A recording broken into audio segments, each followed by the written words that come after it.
Hello, my name is Megan Brown, and I'm your host of Love's Recipes.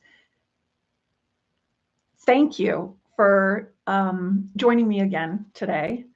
And I'm happy to share with you some of the things that I heard in heaven when I was there in 2007 during a very lengthy near-death experience. I spent 5 days in heaven. I've also written a book called A Catalyst, My 5 Days in Heaven, because as God said, put the book out, I eventually put the book out. It took me a number of years, but I did do it. I also have a book, by the way, called Love's Recipes, just like our channel. And those are just thoughts for the day that I used to have during a very difficult time of my life. So I encourage you to look into either one of these if you're drawn to it, if it resonates with you. But today, what I would like to share with you is the three powerful words God said to me. God said it to me. Jesus said it to me. Prophet Muhammad said it to me. Archangel Michael said it to me. King David said it to me. White Eagle said it to me. Kali said it to me. So many beautiful souls that I met in heaven said this to me. And it's very important for all of us to hear. That's why I was sent back. I couldn't stay in heaven. So I want to share these three words with you. Acceptance is synonymous with love. We, as a humanity, are raised in cultures, tribes, societies, states, countries. Put the title on it, whatever you want. But we're raised in different places, different locations.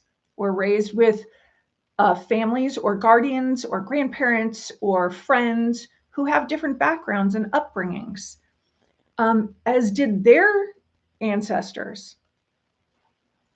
And what gets passed on to us generationally is what each knows. So in other words, they're doing the best that they can. Now, I'm not cutting any slack here for anybody who's abusive or for anybody who is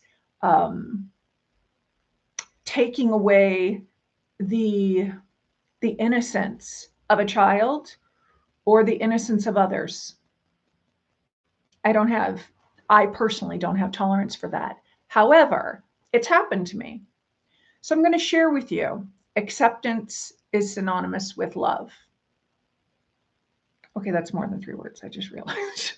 Anyway, what happened to me, let's see, where do I go? Well, I'll start with how when I was a child, I had an upbringing with a mother who really wasn't very focused on raising children. I look back at it now and I think to myself, well, she had an idea of what she wanted to do. And so she tried it, didn't like it early on, and decided to reprioritize her life. And that's a whole other story, which is pretty irrelevant, but it helped shape who I became as a person. And what I need to do is remember that she's a part of Love's Recipes in my life. So there was one time when I was a child, I was 9 years old, and I was in a horrible car accident. And my best friend and her mother, who was driving, were in the car with me and two dogs. Now, my mother and my brother and my mother's boyfriend and their friend were in another car. And we were all going to an Indian reservation. And we were going for a powwow for my best friend's 9th birthday. So it was 4 days before her 9th birthday. Well, we got in a horrible car accident, my best friend and I and her mother. And my mother and the other car was already, ahead of us, way ahead of us. And they didn't know what happened, but we were in a head-on collision where my best friend and her mother both died. So I was taken to a hospital and I had to learn how to, well, first I was in a coma for 8 days, and then I had my legs in traction for a number of weeks. And then I had a body cast put on me that went from here all the way down to my toes. And I was in that for about 4 months after the car accident. So after all of that happens, then I had to learn to walk again. And while I was in the hospital, learning how to walk again, and after having my body cast taken off, my mom didn't show up. I mean, I remember her being there twice. Now, I was there for a month. I remember her twice. So fast forward to the next, well, it was my third near-death experience. That was one when I was a kid, was my first near-death experience. But the one that I had in 2007 is where I came to peace with how all of that happened and transpired. So everything was supposed to happen the way in which it did. Because one, I needed to clear up past lives. I am now a believer in reincarnation because of the near-death experience I had in 2007. I also cleared up, karmically with my mother at that time. It's interesting. I mean, that's so limited in what I'm saying right now because that karma expands and expands. But what I've come to know is that I need to be at peace and accept how it all played out. There are no mistakes. She did what she needed to do. So it was her soul choice. So here I am, fast forward many years later, and it is now my soul choice to look at all of that as God said to me in heaven in 2007, acceptance is synonymous with love. So when we look around in our world and we hear others' stories, or we look at examples of what people have done to harm others, we have to wonder, what was their background? What was their background? Everyone has a backstory. And, it's my belief that we choose how we want to come into this life. It's now my belief after 2007, when I spent my 5 days in heaven. And what I want to encourage everyone to do is to accept your lives as the gifts that they are. Everything is a gift. Everything. No matter the tragedies, because I've had many in my life. I just shared one. But I've had many, multiple tragedies. And we are all, I guess I can say it like, no one is immune to feeling soul pain and emotional pain in our life journey. So I encourage everyone to look to one another and always remember that we each have a backstory and we each have a life. And our life was filled with love, pain. Everybody has a different story. And what we need to do is accept each other, accept one another. Because acceptance is synonymous with love.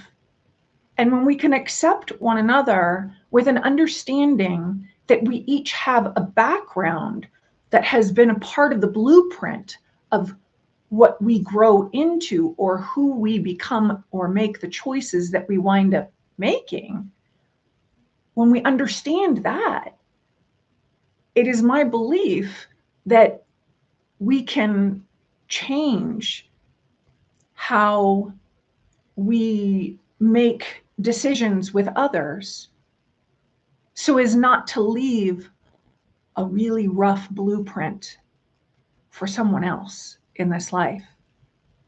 It is my belief that each of us is a gift here on this planet. And after seeing God in heaven, I know we are each a gift on this planet. So I want you to just remember the words, acceptance is synonymous with love, and accept everything that's happened to you in your life. Because if you don't, you're just spending time in your head and giving it all the power and energy that you can be utilizing right now and for future to make a positive change of whatever it is that you want to see have happen in our world. You can be a part of a positive change. Hold yourself accountable for teaching others acceptance is synonymous with love. We must accept one another for the differences that we see visibly, for the differences that we don't know religiously, for example, differences that we don't know of our family histories. Accept one another. Be encouraging and compassionate with one another because we all have a story. We are all brothers and sisters on this planet. I assure you, we are. I have met God. I was an atheist when I went to heaven in 2007, an atheist for 18 years, but I'm not anymore. Now I know that God exists. Now I know that Jesus exists. Now I know that Prophet Muhammad exists. Now I know archangels, saints, ascended masters, and many others exist. And the commonality between each and every one of these souls is love. And just thinking, I mean, if you just think about it, the souls that I mentioned in the very beginning who I met, think about their cultural backgrounds. Think about their religious upbringings. Think about what it was that their mission was here on this planet. Okay, each was about love, and each was about teaching love.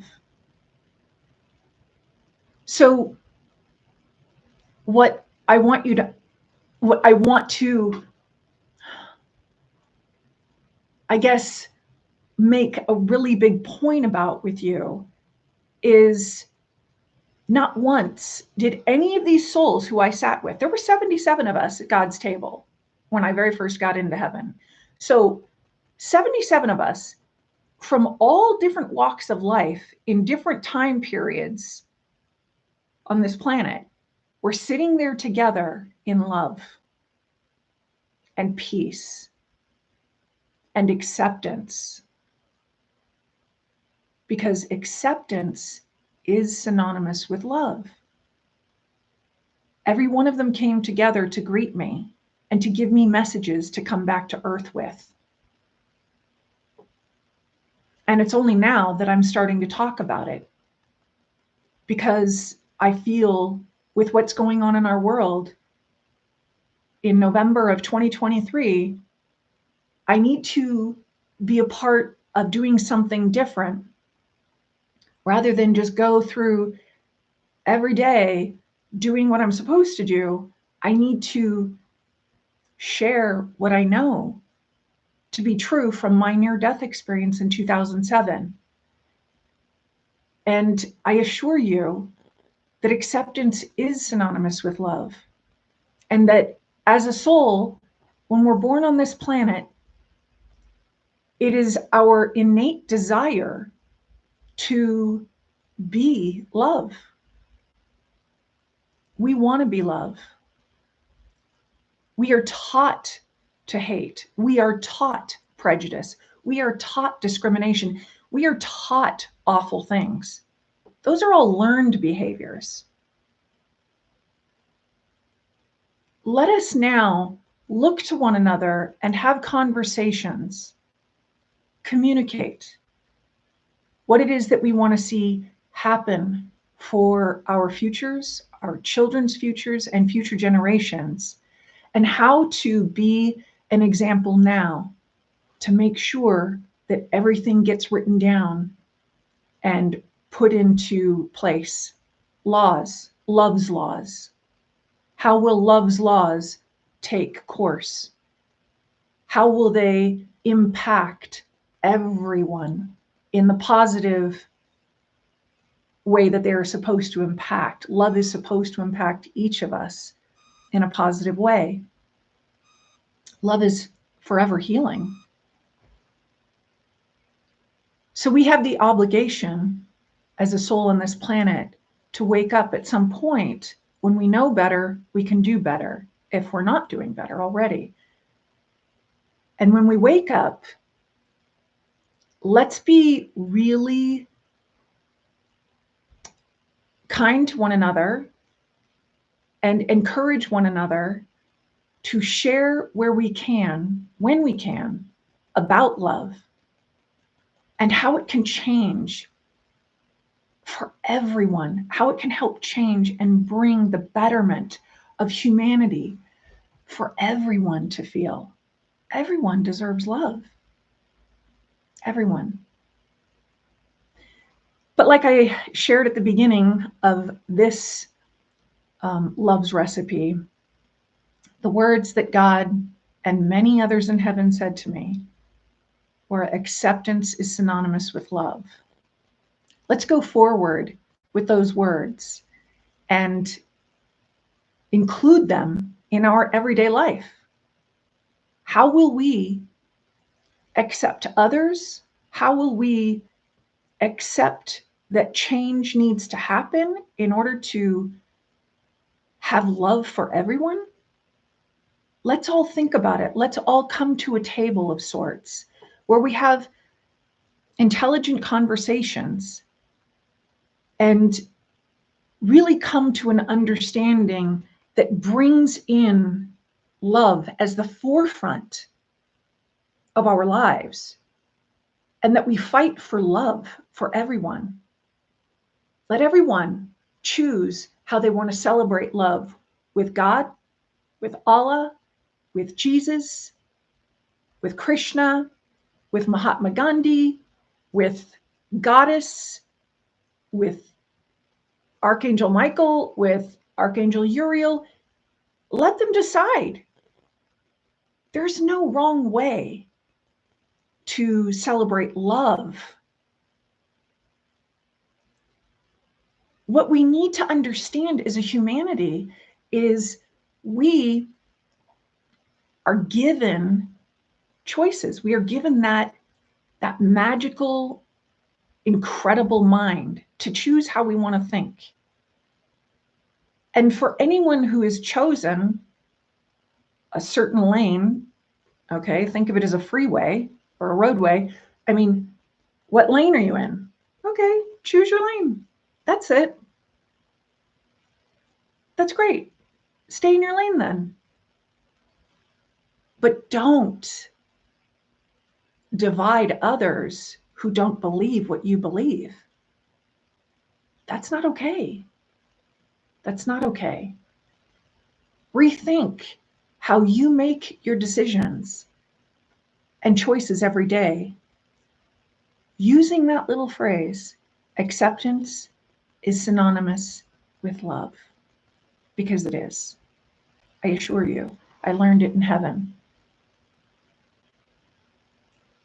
So I want to thank you again for being here with me today and listening to messages of love that I felt drawn to share with you. And I look forward to connecting with you again. And until then, may peace be with you, and may peace be with our world at this time and throughout time.